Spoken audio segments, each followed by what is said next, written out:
Bienvenidos a un nuevo episodio del podcast de Innocavi. Hoy hablamos con Gemma Muñoz, emprendedora, empresaria y enamorada de los datos, de los cuales ha hecho su vida profesional. Ha trabajado en grandes empresas como Bankinter. Es fundadora del Arte de Medir, una consultora que transforma datos en conocimiento para que las empresas puedan tomar decisiones.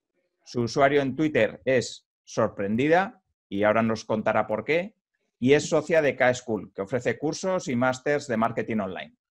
Y sin más dilación, pasamos a las preguntas, y lo que me gustaría en primer lugar es que la propia Gemma pues, se presente y nos diga quién es. Bueno, lo has hecho muy bien, Alfonso. Muchísimas gracias. Efectivamente, soy Gemma Muñoz y tengo una empresa de datos desde 2011 y pues me encanta compartir con la comunidad, así que estoy encantada de que me hayas invitado al programa. ¿Y por qué lo de el nombre de Sorprendida en tu Twitter? Pues mira, esto es como todo, o sea, casualidades de la vida. Resulta que yo era muy asidua desde los 90 de foros en Internet. Había pocos y yo creo que prácticamente nadie usaba su nombre real. No sé muy bien por qué, supongo que porque la comunidad de foros buscaba un poco esa privacidad, ¿no? Entonces, cuando empezó Twitter o cuando yo descubrí Twitter, pensaba que iba a ser un poco como los foros, con lo cual utilicé uno de los nombres que yo tenía o había utilizado en ese momento en los foros, que era Sorprendida. Con lo cual me quedé con él y sí que es cierto que como fui de las primeras personas que empezó a trabajar, a usar un poco Twitter como herramienta para comunicarnos, como que se me conocía. Entonces ya se me conocía como Sorprendida y cuando me di cuenta de cómo iba la vaina de que al final la gente usaba su nombre real, ya era como demasiado tarde porque decían, Sorprendida, y hacían la broma y digo, bueno, pues mira, pues quedo con Sorprendida y ya está. Así que esa es la historia. Pues muy chula, sí, sí. ¿Y todavía te sigues sorprendiendo de algunas cosas o ya no? Mira, menos mal que me sigo sorprendiendo porque creo que esa es la chispa de la vida, ¿no? O sea, si no nos sorprendemos además en este mundo, por lo menos de Internet, que de la tecnología, es que es bueno el sorprenderse cada día, ¿no? Y si no lo hiciera, me empezaría a preocupar. O sea, cuando no lo haga, dejaré toda la tecnología, porque entonces sí significará que ya nos hemos pasado el momento y ya no hay nada más que aprender. Espero que no pase nunca. Sí, espero, porque yo también siempre digo que el momento de hacerte viejo es cuando ya no tienes ganas de aprender más cosas, ¿no? Exacto, cuando nada te sorprende, cuando ya lo das todo por hecho. Eso es, yo creo que de lo peor que te puede pasar, ¿eh? O sea, que espero seguir aprendiendo mucho tiempo. Pues sí, yo también. Vale, quería preguntarte una pregunta sobre tu estancia en Bankinter, cuando trabajaste en Bankinter en un gran banco, ¿no? Por decirlo así. ¿Cuál es la labor de un analista web? Porque creo que tú eras analista web en Bankinter. Yo empecé la analítica web en Bankinter. Además, la historia yo creo que es bastante curiosa. Yo había estudiado ingeniería informática, ¿no? La técnica, entonces yo entré en Bankinter, había trabajado en otros bancos para la parte, digamos, todos los proyectos informáticos de allí. Y me pasé a Internet porque me parecía lo nuevo y conocer el mundo, ya sabes, y todo fue muy bien hasta que me quedé embarazada de mi primer hijo. Entonces, en ese momento uno de los, no era el CEO, pero uno de los directivos más importantes de Bankinter había ido a una cumbre iberoamericana sobre Internet y él había oído hablar de analítica web en ese momento. Entonces fue a mi jefa y le dijo, oye, necesitamos hacer esto de analítica web, que parece ser que va a pegar fuerte. Entonces, como éramos tan poquitos y necesitaban tantas manos, me dijo mi jefa, palabras textuales, ahora que vas a tener tiempo, ojo que yo me iba a ir de baja maternal, ¿vale? Entonces, ahora que vas a tener tiempo, ¿por qué no empiezas a buscar cosas sobre analítica web y te quedas con esa labor, ¿no? Bueno, me enamoré totalmente, o sea, me encantó, había muy poca gente que hablaba del tema. Fue cuando descubrí a mi gurú, que es Avinash Kaushik, que está en Estados Unidos, en San Francisco, en Google. Estaba trabajando de analista en ese momento y bueno, pues una cosa llevó a la otra y al final efectivamente mi labor en el banco era el intentar entender el comportamiento de la gente que entraba en la página de Bankinter para tomar mejores decisiones, no a la hora del marketing, porque Bankinter no hacía demasiado marketing, sino a nivel de cómo podemos hacer mejor, optimizar la experiencia del usuario en una página web de un banco, que lógicamente no llama a la felicidad, para llegar y conectar mejor con nuestros clientes, ¿no? Y bueno, pues esa fue mi labor, estuve 5 años haciéndolo. Luego me pasé a Panda Security porque me gustaba la idea también de entrar en una empresa en la que se hiciera muchísimo marketing y en distintos países para ver el comportamiento de los usuarios con respecto a lo que andaban buscando y cómo lo encontraban, o sea, como el paso anterior. Y bueno, pues ahí fue cuando se encendió la chispa un poco de, oye, pues me encantaría conocer realmente el comportamiento tanto de los usuarios como de las estrategias que ponemos en marcha en Internet en diversos sectores. Y eso era únicamente posible si me dedicaba a ello 100% y siendo freelance. Y fue cuando empecé a ser freelance, el 1 del 2011. Así, lo tienes anotado, ¿eh? Hombre, es que es una fecha muy buena, ¿no? El 1 del 1 de 2011 son todos unos. Es fácil de recordar. Es fácil, sí. Vale, ahora que tienes una empresa tuya propia y tal, supongo que tu día a día ha cambiado radicalmente desde aquel entonces, ¿no? ¿Cómo es ahora tu día a día? Sí. Mi día a día pasó de hacerlo absolutamente todo, es decir, de evangelizar sobre la analítica web que no se conocía, estamos hablando de 2011, ¿no? Hasta llevar a cabo los proyectos. Entonces, claro, llegó un momento en el que, lógicamente, pues no podía hacerlo todo. Entonces, la analítica web ha evolucionado a ser analítica digital, pero también a incorporar datos de otros sistemas de forma que enriquezcan los datos que tienes tuyos propios, ¿no? De todo el ecosistema digital que pueda tener una empresa. Entonces, ahora mi labor es el entender bien los proyectos, digamos que es la parte más estratégica de un proyecto, es el empezar, yo lo llamo el desembarco, o sea, soy la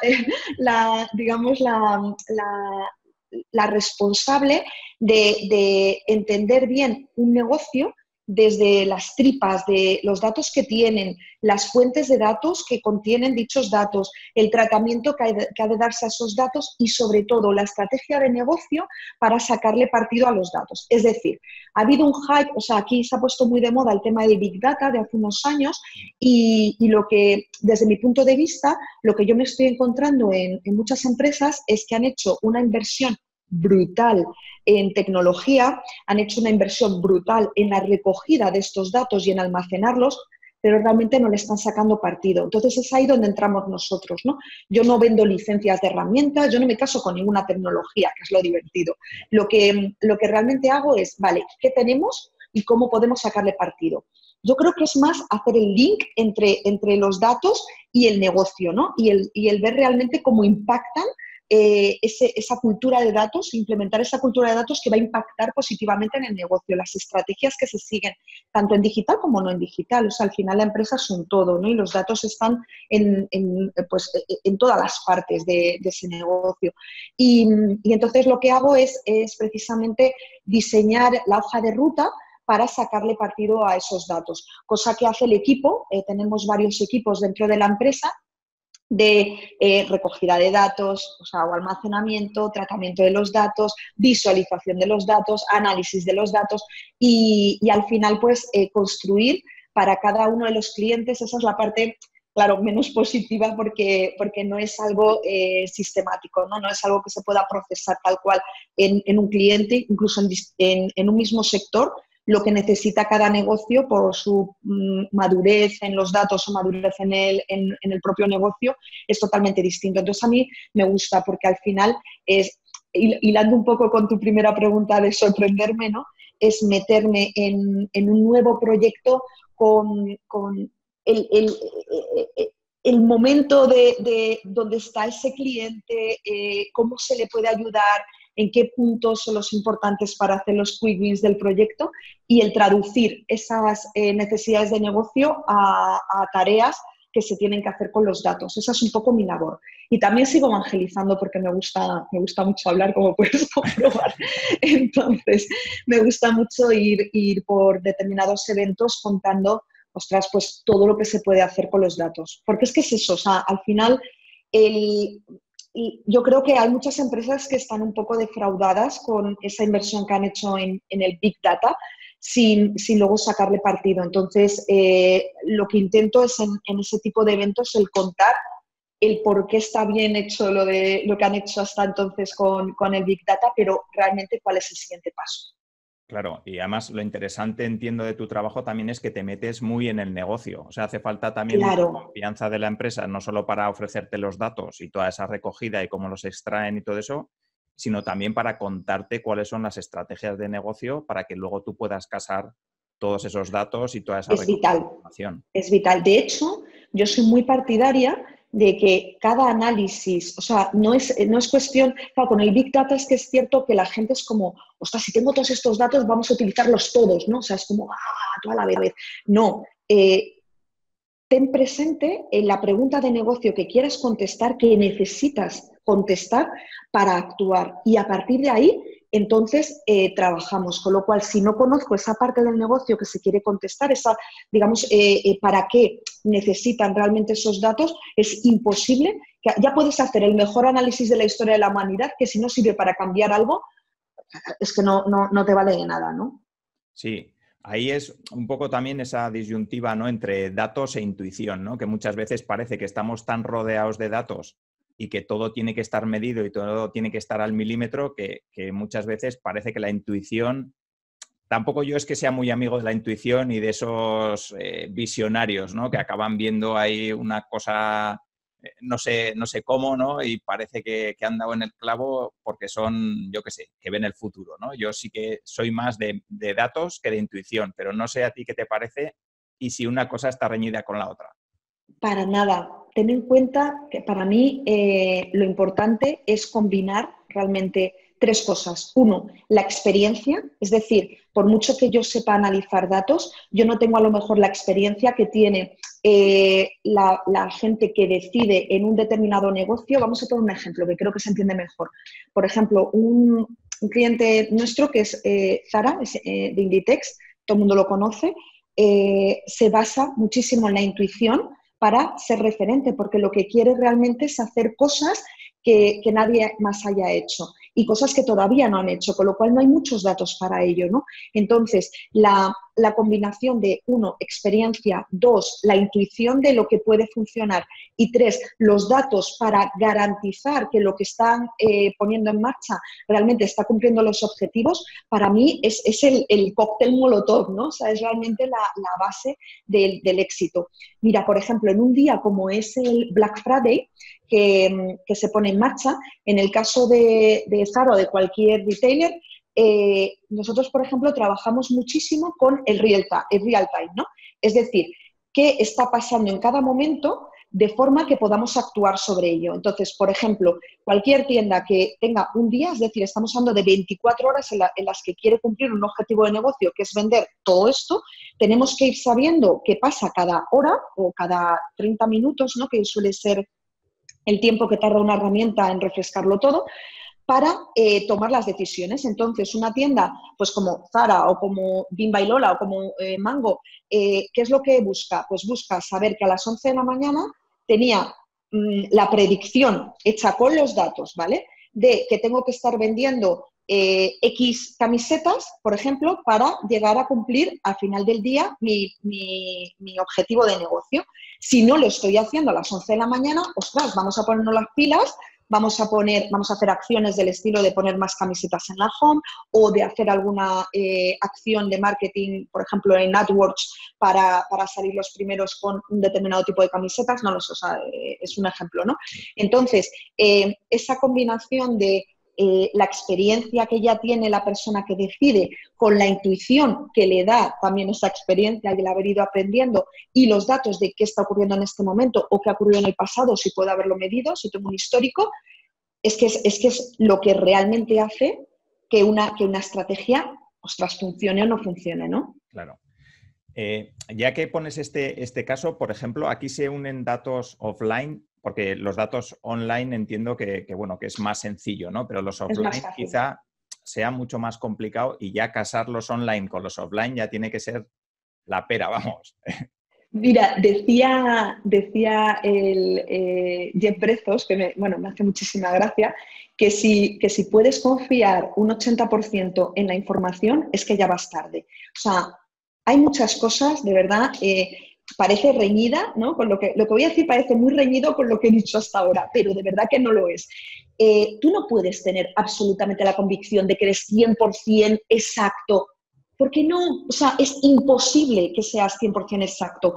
Pero ya nos has dicho, es más fácil medir en online. No, no es más fácil, simplemente tienes más datos y más rápidamente, ¿no? Pero ahora mismo no puedes medir que sea una persona exacta la que hace esto. No, pues la gente es rara. Y entonces la gente hace o tiene comportamientos que hacen que las métricas no sean exactas 100%. Es decir, por ejemplo, pues yo puedo comprar porque estoy aburrida en el trabajo desde mi PC del trabajo, luego irme al móvil, luego hacerlo desde el iPad, o sea, y eso, si no te registras, si no tienes un login, es imposible de saber que tú eres esa persona, ¿no? Entonces, ¿qué va a pasar si en el futuro, con la inteligencia artificial, con esto de que te van a leer que eres tú desde el primer momento, no va a haber problema? Pero ahora mismo no tenemos la certeza de que los datos son 100% correctos, pero sí que tenemos una tendencia, sí que podemos intuir que los datos son en un 80-70% correctos. Entonces, aunque no tengas la certeza correcta de que esto es 100% real, de que esto es 100% lo que me tengo que fiar, tienes que intentarlo y realmente vas a poder hacer cosas y te vas a dar cuenta de que no necesitas estar 100% correcto en las matemáticas, pero sí tienes una base, digamos, una muestra lo suficientemente importante como para poder actuar. Entonces, eso es lo que realmente te hace moverte. Si no, si esperas a ser 100% correcto, es que no haces nada o lo haces demasiado tarde. Ya. Vale, estamos hablando de una empresa tan grande a nivel mundial como puede ser Zara, ¿no? Pero también hay muchas empresas que son mucho más pequeñitas, incluso emprendedores que están lanzando sus proyectos o startups que están empezando ahora. ¿Crees que tenemos que tener KPIs diferentes dependiendo del estado en el que está el proyecto? Es decir, Zara tendrá unos KPIs, entiendo, pero alguien que va a lanzar su proyecto ahora o que justo lo acaba de lanzar, pues seguramente tiene que estar midiendo otras cosas para que le digan si va por buen camino o no, ¿no? Y no quizás siempre sea el volumen de facturación o cuántas tiendas estás abriendo a nivel mundial o ese tipo de cosas, ¿no? Entonces, quería ver un poco tu opinión para ver si, dependiendo del estado del proyecto, tienes que tener diferentes KPIs. Mira, no tanto dependiendo del estado del proyecto, sino dependiendo de 1000 cosas. O sea, es decir, alguien que está empezando ya no solamente tiene que ver el estado del proyecto, cómo está, etcétera, sino la magnitud de cosas que puede hacer. Es decir, como te he dicho antes, un Black Friday tienes que actuar hora tras hora para poder cambiar las cosas al final del día. Pero un emprendedor que no tiene un Black Friday ni de lejos, a lo mejor no puede tomar decisiones más que semanalmente. Entonces, no midas diariamente, mides semanalmente. Es decir, ya no solamente la KPI, sino la periodicidad y hasta dónde puedes llegar. O sea, si tú no puedes cambiar una estrategia de anuncios porque no tienes capacidad de hacerlo, pues no lo midas. O sea, es que ¿para qué? Mide cosas que sí vas a poder cambiar. Entonces, a mí esas cosas de el listado de las 10 KPIs más importantes en e-commerce, o sea, ¿cómo se dice en español? Bullshit. O sea, ¿se puede decir mierda en el podcast? Sí, es broma. se puede. No, es que al final la gente está como muy emocionada con, es que he leído el libro de Google que dice que son estas 10 KPIs son las importantes. No, piensa realmente en tu objetivo a corto plazo. ¿Qué necesitas saber? El link con el negocio. ¿Qué necesitas saber para tú tomar decisiones para conseguir este objetivo? Y mide eso, no midas más, no te vayas más allá. Sí que tienes que construir un histórico, ¿vale? Entonces, sí que es importante Medir, por ejemplo, interacciones del usuario con tu página web, con tu app, interacciones que tienes en tiendas, si puedes, si al final es algo más offline. Pero fuera de ahí, limítate a analizar, como el tiempo es finito, limítate a analizar lo que realmente necesites saber para tomar decisiones en el momento y que realmente te ayuden a impactar en el negocio. Quick wins, de verdad. No hace falta, además no hace falta más de 3, 4 KPIs bien segmentadas, eso sí, pero no necesitas mucho más. Y si te cambian una KPI en un momento dado porque ves que esa KPI, pues pueden pasar mil cosas, que siempre sea la misma o que al final no cambie o cambie pero no puedas hacer nada al respecto, fuera. O sea, tú no te has tatuado KPIs en la piel, ¿no? Aprovecha y cámbialas. Y lo bueno es eso, que vas a ir viendo, tienes tus momentos ajá, ¿no? De, ajá, esto es por esto. O sea, lo importante realmente es que le saques partido a esas KPIs. Entonces, no temas elegir las que no son. A mí me ha pasado 1000 veces y me sigue pasando después de tanto tiempo dedicada a esto. Tú piensas que esta KPI va a ser importante y a lo mejor no lo es o no casa con las otras. Entonces, empieza por lo fácil. ¿Qué necesito saber para cambiar la realidad, para bien o para mal? Entonces, a partir de ahí, no te preocupes que vas a ir encontrando las KPIs importantes.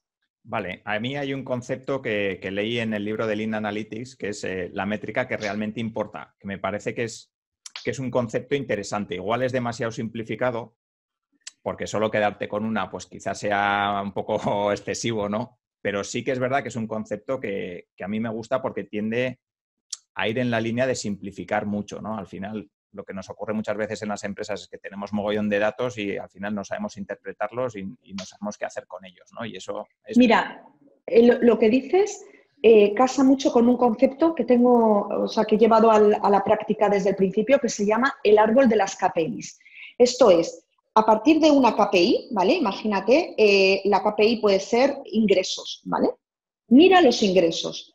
No te vas a limitar a ver los ingresos, porque los ingresos dependen, ¿vale? De ahí que sea un árbol, dependen, vas bajando y dices, ¿de qué depende? Uno, de las ventas, y dos, también depende del tráfico a lo mejor o de la gente que conozca o que se interese por mi marca, ¿no? Entonces, estas dos métricas, a su vez, dependen de otras métricas. Las ventas dependen de gente que se interesa por la página de mis productos o mis servicios y además del tipo de producto o servicio o del número de productos o servicios que puedo tener, no lo sé. O sea, vas construyendo a partir de una KPI, de la super mega KPI, que ya te digo, pueden ser los ingresos o lo que sea, vas sacando y vas haciendo un árbol. Entonces, ¿qué pasa? Que vas viendo por qué esa primera KPI va cambiando, va variando y puede ser o bien por un lado, por las visitas, o bien puede ser por las ventas. Si es por las ventas, puede ser por los productos, o sea, y entonces vas entendiendo y vas construyendo ese árbol a partir de es lo que más te importa, que son los ingresos.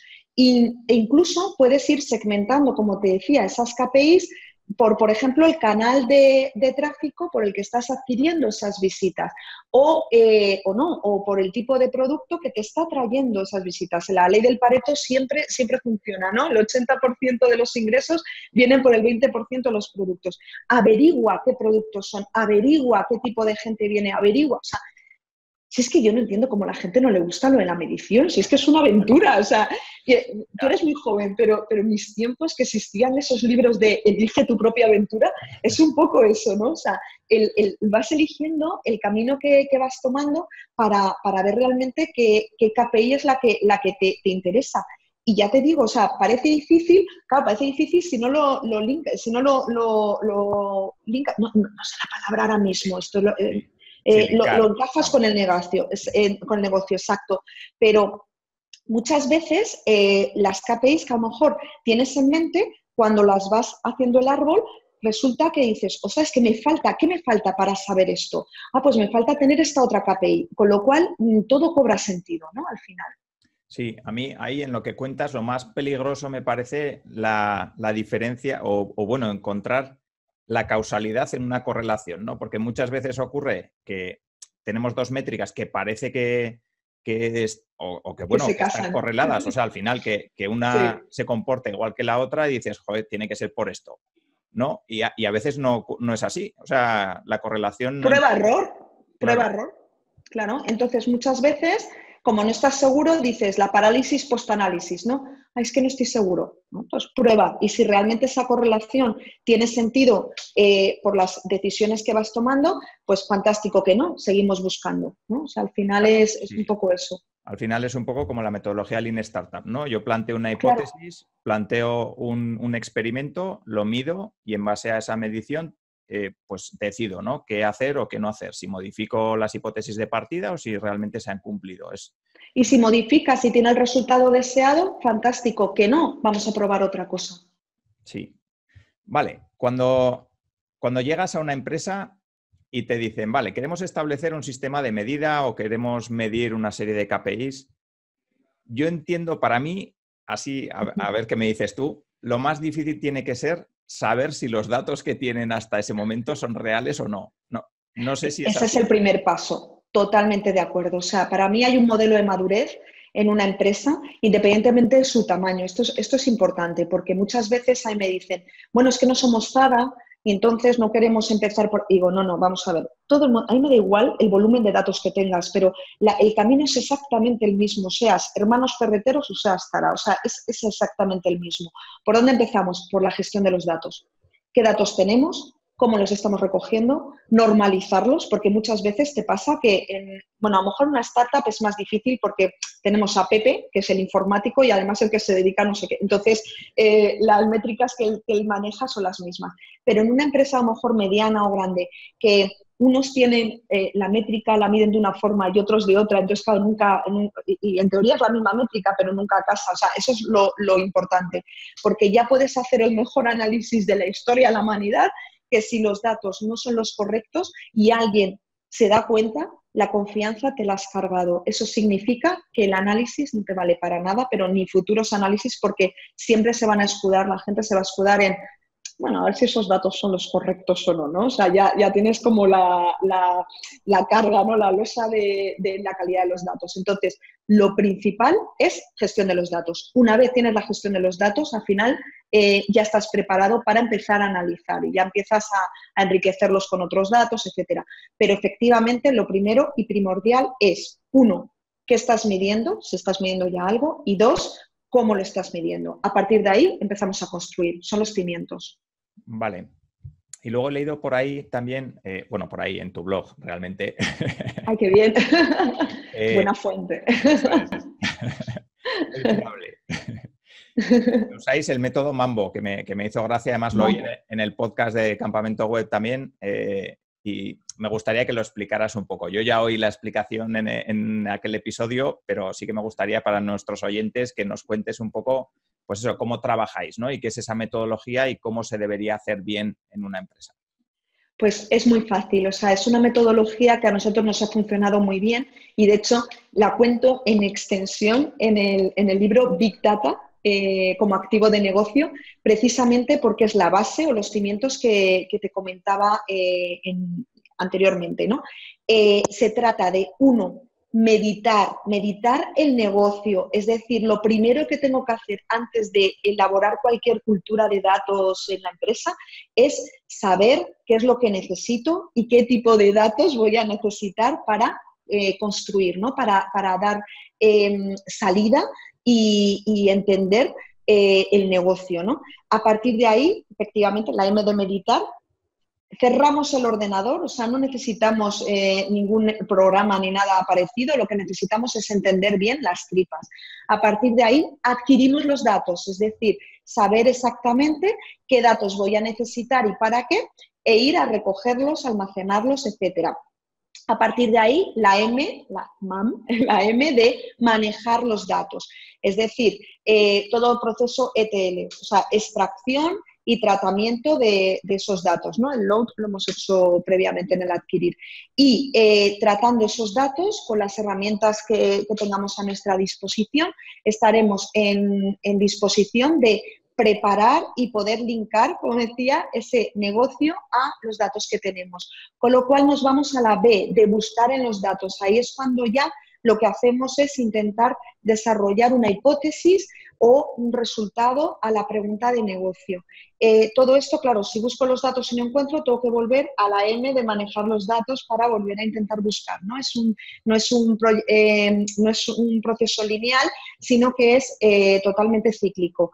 Y si encuentro algo en los datos, lo que hago es buscar la manera de ordenarlos y visualizarlos, transmitir ese conocimiento a la primera persona que pidió ese análisis de negocio, ¿no?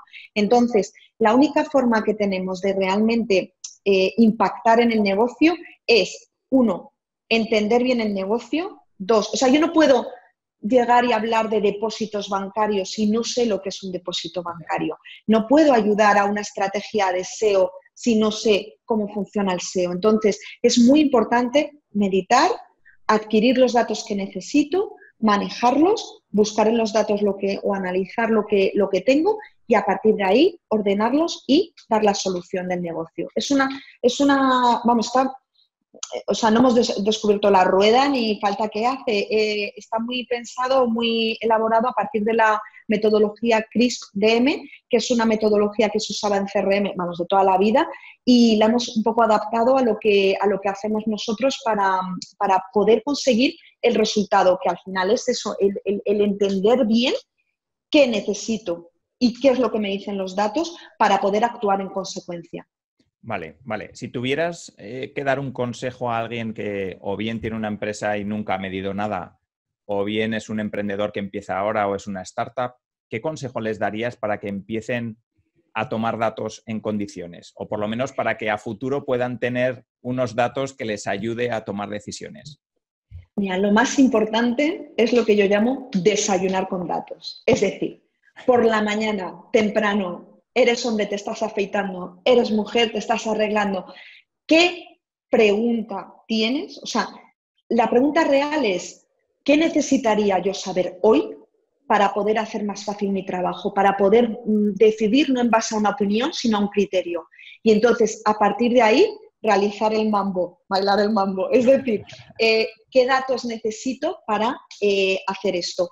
Muchas veces a lo mejor no tienes disponibles los datos exactamente que necesitas. Entonces, yo lo que intento es empezar por preguntas muy directas y que realmente sean más ABC. O sea, no en plan, ¿qué debería hacer para que mi negocio no se fuera al... No, vamos a ver, vamos a empezar por cosas de, por ejemplo, si estoy gastándome dinero en una estrategia de marketing digital, vamos a centrarnos en uno de los canales y decir, bueno, ¿cómo puedo optimizar mi canal de redes sociales, por ejemplo? ¿Qué está funcionando, qué no? Y entonces te centras solamente en eso y... ostras, es que funciona. Y luego esa metodología de medición la puedes perfectamente replicar para cualquier otra cosa. Mira, cuando yo empecé en Bankinter a hacer esto, ten en cuenta que, claro, nadie sabía lo que hacía, lo cual era muy ventajoso para mí porque podía hacer un poco lo que me diera la gana. Pero también tenías el hándicap de, ostras, es que yo le voy a decir al de marketing, tienes que hacer esto porque lo dicen los datos, y no me hacían ni puñetero caso. O sea, esto es así. Entonces, ¿qué hice? Fui a ver a un director de un producto, he dicho antes los depósitos, precisamente porque fue la persona de depósitos, ya que yo trabajaba en informática, la parte informática de depósitos, con lo cual conocía muy bien ese producto bancario, ¿no? Entonces, fui a la persona responsable de depósitos con mi papel y mi lápiz, muy aplicada, y dije, ¿qué necesitas exactamente para poder hacer las cosas de manera más fácil y más fiable? Y me dijo, ostras, pues estoy teniendo problema con esto. Me centré en eso, solamente en eso, Alfonso. O sea, no necesitas más, solamente en eso. En tener los datos que necesitaba, en analizar hasta que di con algo que podía valerme.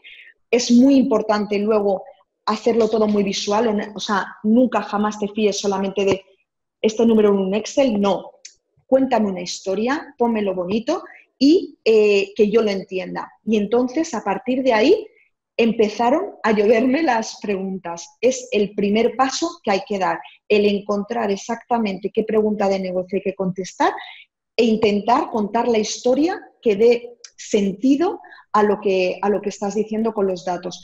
Entonces, o sea, ese es el punto, digamos, de inflexión de tener una cultura de datos. Sí.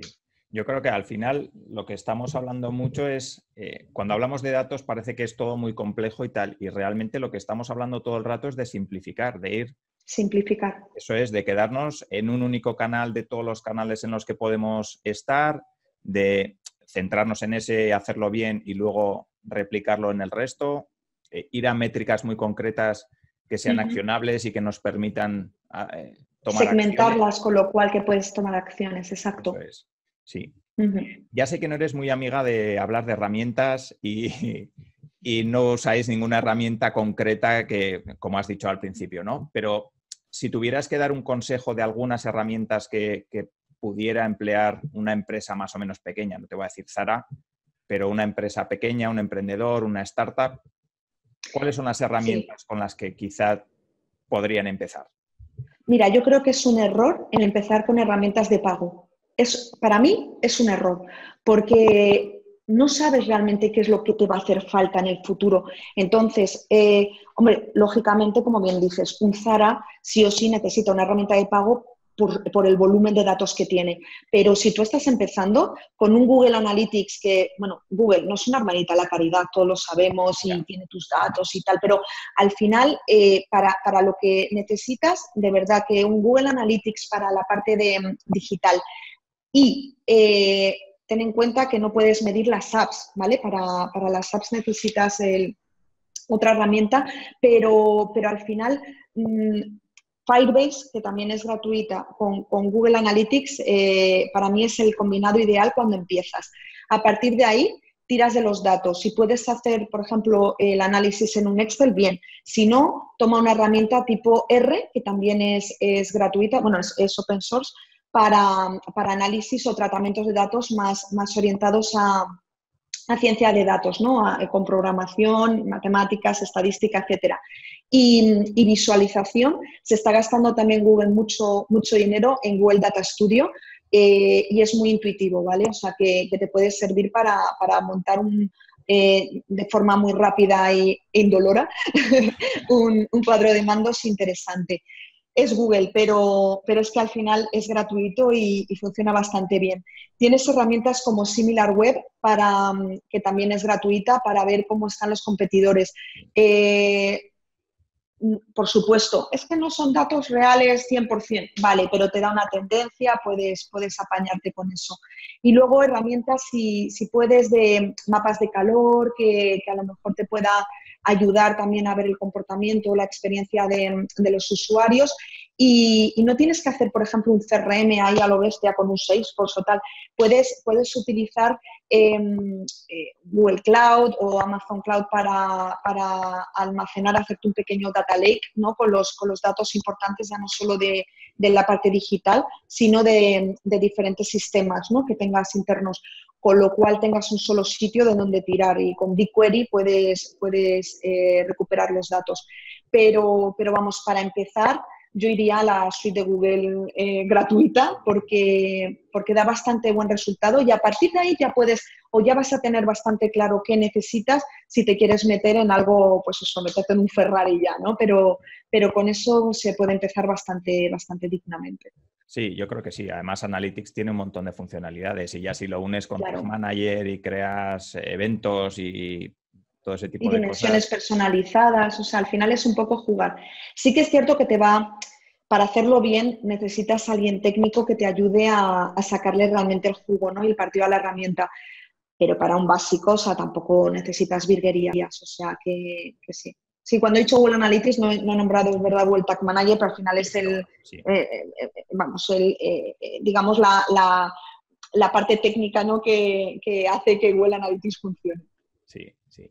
Vale, a mí como SEO también me gusta mucho el SEO y también SEAS Console, yo lo metería también ahí dentro de ese pack de herramientas de analítica que creo que es fundamental para el análisis del posible. Claro, sobre todo porque al final lo que busca un emprendedor es también medir o intentar entender bien toda la parte de captación. Entonces, todas estas herramientas, Screaming Frog, y todo, o sea, muchas herramientas que ayudan a un SEO a, digamos, una estrategia de captación, todas las que te puedan dar datos que enriquezcan lo que tienes en Google Analytics, ostras, bienvenido sea, claro. Facebook Analytics. Sí, Sí, claro, también. Si tuviéramos que mejorar una landing, por ejemplo, de una web, ¿qué es lo primero que te fijarías o que intentarías? Ya sé que es una pregunta un poco abierta, pero cuando tú ves una landing dices, joder, a mí esto, si pudiera cambiar este botón, si pudiera cambiar este título, si pudiera meter un vídeo aquí, si pudiera, no sé qué es lo primero que dirías, esto hay que tocarlo para ver si es mejorable o no. ¿Sabes qué pasa? Que normalmente, digo normalmente, uno está muy contaminado por su propio negocio, muy contaminado. O sea, tú das por hecho cosas que luego no ocurren o no están ocurriendo como tú piensas, ¿no? De ahí, a mí me encanta cuando veo a un cliente y le digo, mira, están utilizando así tu página web. Perdona, si es mucho más fácil, ¿no? O sea, es muy gracioso porque, claro, lo que tú sabes o lo que tú puedes intuir que sabes normalmente no se corresponde con la realidad. Entonces, yo lo que siempre digo es muy importante, si es una landing, entender bien o tener bien medido cada trozo de la landing. Es decir, si se hace scroll, cómo se paran, dónde que hacen clic, no sé, ese tipo de cosas que puedas medir cuantitativamente y todo lo que puedas hacer cualitativamente. De ahí que te dijera lo de mapas de calor y tal, ¿no? Incluso si tienes un chat dentro de un chatbot dentro de la propia página, pues ver qué tipo de preguntas te hacen. Si puedes incluso meter una... hay herramientas también gratis de encuestas, pues por ejemplo, que se activan al dar quiero salir de aquí, por favor, pues antes de irte, relléname la encuesta. Entonces, más o menos te puede dar también pistas, ¿no? Pero lo que creo más importante es realmente, es súper poderoso esto, el ver qué está pasando realmente y compararlo con lo que tú creías que estaba pasando, ¿no? Entonces, para mí es como Nacho Cano, ¿no? O sea, tener dos ordenadores en uno, tener la landing page y dos, las métricas o los datos que tienes de esa landing page. Y entonces unirlo y decir, ostras, claro, es que esto es lo primero que tengo que cambiar. No es tanto voy a poner un vídeo o no, sino si la gente no está entendiendo la filosofía de la empresa, la información del producto o tiene muchas dudas de cómo utilizar el producto o el servicio, ostras, pues entonces ya el poner un vídeo es la consecuencia, ¿no? Es una de las hipótesis, como hemos hablado, de qué puedo hacer. O sea, mi hipótesis es, la gente no está entendiendo del todo el producto o servicio. Vale, entonces mi hipótesis es que como no lo está entendiendo, si pongo un vídeo van a entenderlo mejor. Vamos a ver si se cumple o no. Ahí entra ya el test, o sea, lo llamado CRO, ¿no? El Conversion Rate Optimization. Es decir, para mí un test prueba-error es brutal. Y además se pueden hacer también gratuitamente. Entonces, si tú tienes claro que un vídeo puede mejorar una landing page, perfecto, lo pones y a ver qué pasa. Pero también puedes optar por hacer un test y ver cómo funciona con respecto a lo anterior, a lo original, ¿vale? Para mí, mi experiencia es que muchas veces das por hecho cosas y lo que estás olvidando también es la experiencia del propio usuario que llega a tu landing page. No sabes qué ha visto anteriormente, no sabes con qué te está comparando. Entonces es muy importante no solamente mirarse el ombligo, sino también ver qué hace la competencia. Y a partir de ahí eso te puede ayudar a ver o a probar cosas para mejorar el rendimiento de esa página. Para mí lo importante es medir cuantitativa y todo lo que puedas cualitativamente el rendimiento de esa landing page y a partir de ahí proponer soluciones en base al objetivo que tengas con esa página web. Vale, perfecto. No sé si... Sí. Es que es complicado porque no sí, pero de verdad que es que funciona, o sea, y muchas veces el hacer un test previo a gente de, oye, pues es un test de usuarios, ¿qué ves aquí? ¿Qué te produce? A gente que no tenga nada que ver con la empresa es vital. Sí, por eso que tampoco hace falta muchas veces irse a tecnologías que sean muy complicadas, sino que es eso, ¿no? Preguntar a 10, 15, 20 personas una muestra que te permita sacar una estadística más o menos. Y una vez la saques, una vez construyas esa página, también vuelvo a lo mismo. ¿Qué capacidad tienes para generar otras páginas? O sea, pues a lo mejor no tienes capacidad más que para hacer una cosa, ¿vale? Pues elige la cosa en base a realmente lo que puede estar pasando, ¿no? Sí, sí, ahí es fundamental siempre definir la hipótesis y luego ver qué experimento haces y cómo lo mides, ¿no? Y siempre... Mira, por poner un ejemplo que ayuda, yo creo que ayuda a ilustrarlo, últimamente nosotros hemos medido una landing page de un cliente nuestro en el que tenía como una foto, ¿vale? De un producto, la información del producto y luego un botón súper grande, ¿vale? Que abarcaba también el pie de la foto. Entonces, mediante un mapa de calor con una herramienta, Hotjar, que vamos, no es muy cara, vimos que la gente estaba como dando al botón, pero no en el centro del botón ni debajo de la información de producto, sino justo debajo de la foto. Entonces dijimos, ostras, la gente piensa que esto es un vídeo, o sea, que realmente si le da puede ser un vídeo. Y efectivamente cambiamos la foto por un vídeo que se podía, vamos, que directamente la foto podía empezar como vídeo. Y entonces la gente volvió a hacer clic justo donde queríamos nosotros, que era debajo de la información de producto, y modificó, digamos, para bien los números de la conversión, porque la gente lo entendía mejor. Entonces, muchas veces es una tontería, pero viendo 2 o 3 cosas se te enciende la luz, ¿no? Y de eso se trata, de cambiar, de impactar. Vale. Bueno, como nos estamos alargando un poco, tenía algunas preguntillas más. Lo Vaya. único, si te parece, las dejamos para una segunda ocasión. Digo, por Por no supuesto. estar aquí demasiado rato. Y sí que me gustaría hablar un poco de educación, que sé que es un tema que te preocupa y, de hecho, pues bueno, tienes Sí. esa plataforma de cursos y tal. Sé que te gustan mucho las matemáticas también, entonces Sí. te voy a hacer la pregunta de si fueras ministra de Educación, ¿qué cambiarías? Cambiaría muchas cosas. Es que, bueno, si dices que vamos mal de tiempo, mala pregunta me acabas de hacer. Bueno, Porque, mal de tiempo por ti, quiero decir, que te había dicho que íbamos a estar 45 minutos o 40 por ahí. o sea, no es por aburrimiento del personal, ¿no? De la gente que va a Vamos, yo escuchar el desde luego se podcast. me ha pasado volando, o sea que... A mí también. Espero que os guste. No, pues mira, yo no creo en este sistema educativo. O sea, para mí es totalmente imposible entender el por qué los niños de hoy en día, yo tengo 2 hijos, tienen ahora 12 y 14 años, están estudiando de la misma manera que estudiaba yo soy muy mayor, y que estudiaban mis padres. O sea, es lamentable. O sea, yo pienso de verdad que es totalmente lamentable. Entonces, estoy convencida de que tiene que haber otras formas, otras fórmulas de hacer las cosas y de entender y de aprender. Ahora mismo tienes el conocimiento a un clic.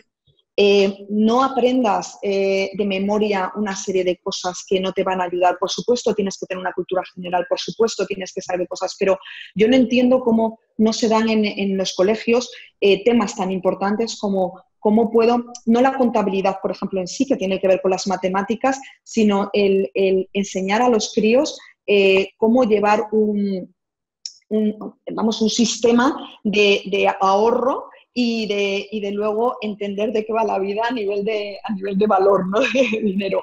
O cómo funcionan los bancos y qué significan cosas nuevas, como por ejemplo el blockchain, que puede cambiar las tecnologías. Para mí es vital. Yo creo que no tengo la fórmula, y si la tuviera creo que no estaría donde estoy, ¿no? Pero la idea sobre todo es entender que los niños de hoy en día estamos preparándoles para puestos de trabajo que aún no existen, y que no todo va a tener que ver con las matemáticas, por supuesto que no, pero sí una gran parte de los trabajos van a tener que ver con ingeniería, con matemáticas, con una forma de pensar que no estamos acostumbrados a hacer en el colegio, ¿no? Efectivamente, yo creo que se han puesto un poco las pilas en inteligencia emocional, en trabajar en equipo, en trabajar por proyectos, eso está muy bien, pero todo lo que tiene que ver con con construir las cosas, con el impacto de los cambios, ¿no? La resiliencia a los cambios. Yo estoy trabajando en algo que no existía cuando estudiaba en la universidad y por eso yo creo que al final hay que aprender haciendo. Entonces, es importantísimo. Nosotros en K-School lo que hacemos precisamente es eso, son másteres y programas muy orientados a, en un año, darte las herramientas para que empieces a cambiar, ¿no? A cambiar las cosas teniendo una base de lo que ya has trabajado, lo que ya has estudiado, pero adaptarla a otras cosas como puede ser pues, son los datos o incluso Big Data, tecnología, etcétera, o marketing o mil cosas que al final te van a dar una puerta a trabajar en algo que actualmente hay muchísima demanda, pero no hay gente que cubra esos puestos de trabajo, ¿no? Incluso a trabajar fuera de España, salir de la zona de confort. Yo estuve estuve de 2017 a 2018, he estado viviendo en Estados Unidos, ¿no? Por muchas cosas. Me llevé también a los niños a vivir allí, creía que era una experiencia vital importante y efectivamente lo fue. Y te abre muchísimo la mente. O sea, el tema de los idiomas, o sea, es lamentable los idiomas que estamos teniendo en la educación ahora mismo. Y no solamente hablo de España, o sea, en Estados Unidos no saben hablar otro idioma que no sea el inglés, salvo en comunidades que tienen a latinos y tal. O sea, para mí es importantísimo, pero no solamente hablar un idioma, sino lo que te permite en la mente el saber otra forma de pensar y otra forma de construir pensamientos, ¿no? En otro idioma y el conocer una cultura.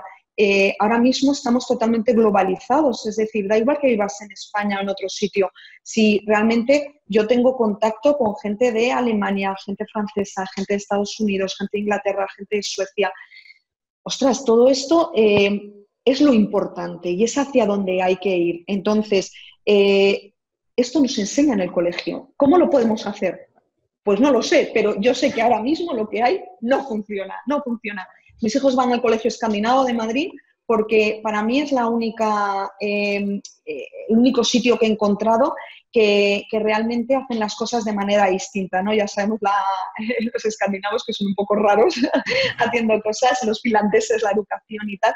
Es un poco ese, digamos, está más cerca a lo que estoy comentando de lo que he visto en otros sitios, ¿no?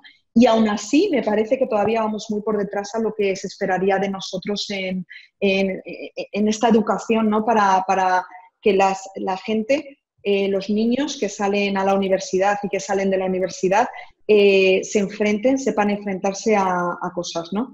Mira, en el arte de medir nosotros trabajamos muchísimo, la gente que viene al arte de medir, hay mucho millennial, ¿no? Y son gente que viene con muchísimas ganas de aprender y tal, pero si pudiera, yo sé que no se puede generalizar, ¿no? Pero lo que he observado es que tienen o no saben muy bien gestionar los fracasos. O sea, y en una cultura como en una empresa de servicios, ostras, es que necesitas sí o sí gestionar y con la frustración y el fracaso. Entonces, para ellos ostras, les cuesta, ¿vale?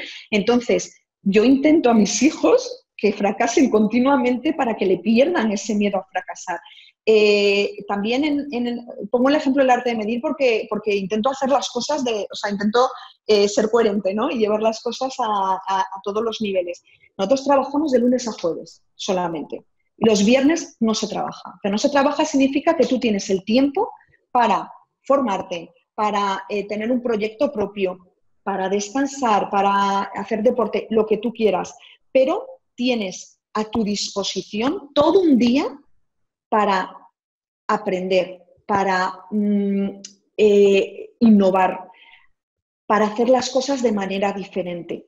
Si tú no tienes miedo al fracaso, le vas a sacar partido a ese día de manera personal y de manera colectiva para toda la empresa de manera brutal. Entonces, ¿cómo puede ser que todavía enseñen a la gente en el colegio, a los niños en el colegio, a aprender en un pupitre mirando a un profesor y apuntando y haciendo unos deberes? O sea, es que no me cabe en la cabeza. Con lo cual, todo lo que sea el construir entre todos, el buscar tu camino sin miedo a fracasar, para mí es un camino perfecto para preparar a los niños para lo que viene, ¿no?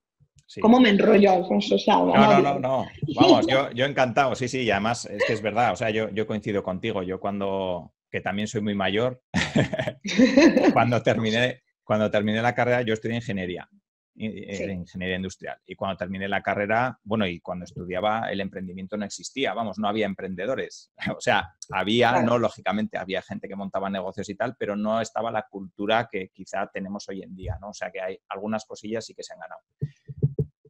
No muchas, pero sí que es verdad que nadie te enseñaba ni a emprender, por supuesto, porque no existía, ni a gestionar tus finanzas, porque al final tu casa es como si fuera una empresa.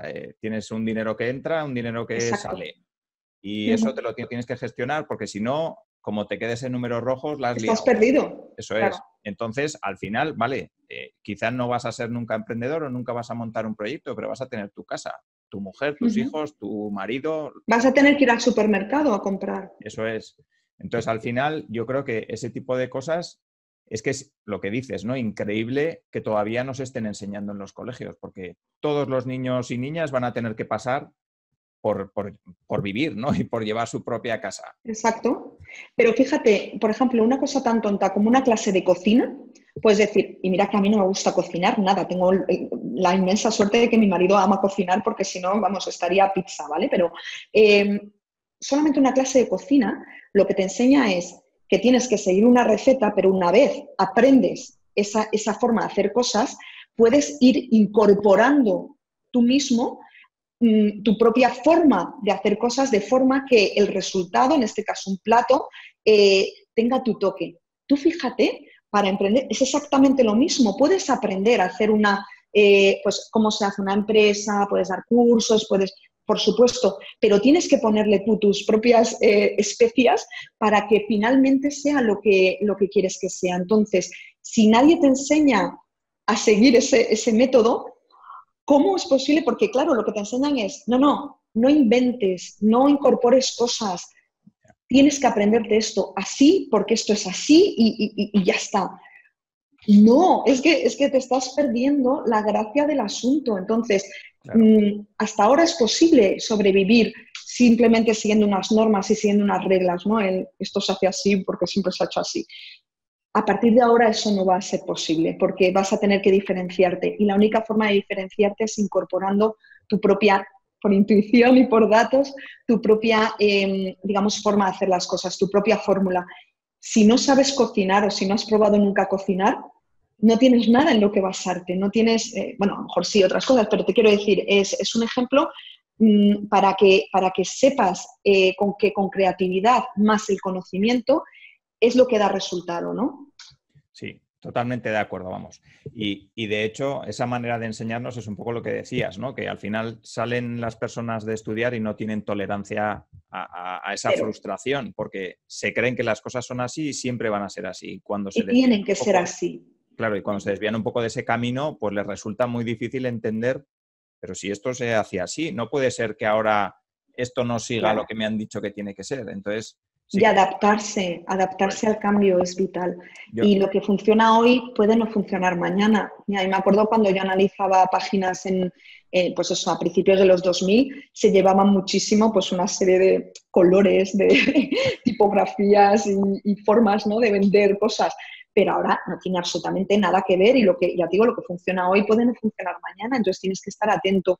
Y el ritmo que va evolucionando la tecnología es que...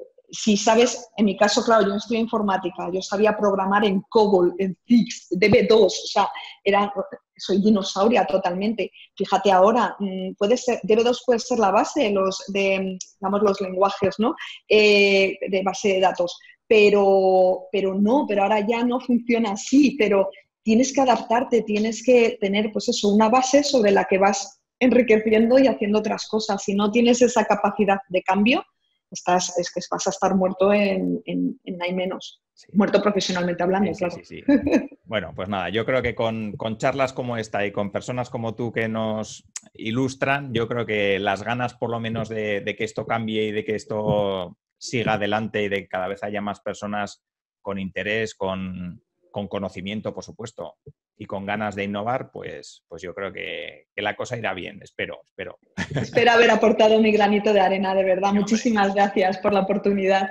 Buah, de nada. Sí que te quería pedir dos cosillas antes de cerrar, y ya no te robo más tiempo, es que me digas dos personas a las que recomendarías para venir al podcast, dos personas que conozcas, que pueda ser interesante también hablar con ellas y que nos aporten su visión. Pues mira, me vienen a la cabeza, creo que sería súper enriquecedor para el podcast que hablaráis con Ricardo Tallar de Flat 101. Él está en Zaragoza y Flat 101 es una empresa de CRO y bueno, hace un montón de cosas, pero considero que probablemente su visión también del mundo de emprendimiento puede ayudar mucho. Y con Aleida Solís, que también es un lujazo hablar con ella de cosas SEO, pero también creo que es importante toda su visión que tiene. Creo que es la persona, al menos del mundillo que yo conozca, que más relación con fuera de España tiene en tema de eventos, en tema de, pues eso, de viajar y conocer otras culturas y otras formas de hacer cosas. Creo que puede también enriquecer mucho digamos, a todos los emprendedores que también están pensando en cruzar, ¿no?, los charcos del mundo y con la combinación de estos dos perfiles creo que enriquecería muchísimo toda la experiencia que estamos comentando. Sí, pues perfecto, pues muchísimas gracias. Sí. A Ricardo no le conozco, a ver si hay suerte y le conozco y hablo con él, pero bueno, claro que sí. a Aleida personalmente tampoco, pero sí que le sigo mucho porque, pues eso, ¿no? A mí me gusta mucho el SEO y ella es muy buena y muy reconocida. Son unos cracks ambos dos, o sea que creo que no te arrepentirás, ya me dirás. Muy bien, perfecto, pues muchas gracias. Y lo último ya, un podcast, un blog, un libro, algo que nos pueda recomendar. Mira, a mí el podcast que semanalmente no me pierdo es en inglés, ¿vale? Sé que es complicado a lo mejor para gente como nosotros que nos cuesta más, pero el de Tim Ferriss para mí lo que me encanta de él es un poco chulo, ¿vale? O sea, es muy así, muy creíble y tal, pero lleva gente impresionante que te cambia totalmente, te rompe con lo que tenías en la cabeza. Habla con gente del marketing como Seth Godin o con gente también de tecnología, habla con gente muy, muy importante y con gente que a lo mejor no es conocida. Recuerdo una entrevista que hizo con una chica que había hecho una carrera que se llama la DEF, no sé qué, o sea, que era como tremenda y la preparación y todo psicológicamente cómo se había preparado para ella me resultó impresionante. Y me gusta muchísimo Tim Ferriss. Y creo que es el blog, tanto el blog, leo menos, ahora soy yo más de podcast, me he ido al momento podcast. Y también te digo, si tenéis rato, en lugar de leer, que al final encontrar el momento para la lectura siempre es complicado, al menos en mi caso. Yo me he enganchado a los libros leídos, a los audiolibros, me lo pongo en el coche, me encanta. Con apps como Storytel o, la propia de Kindle también tiene audiolibros.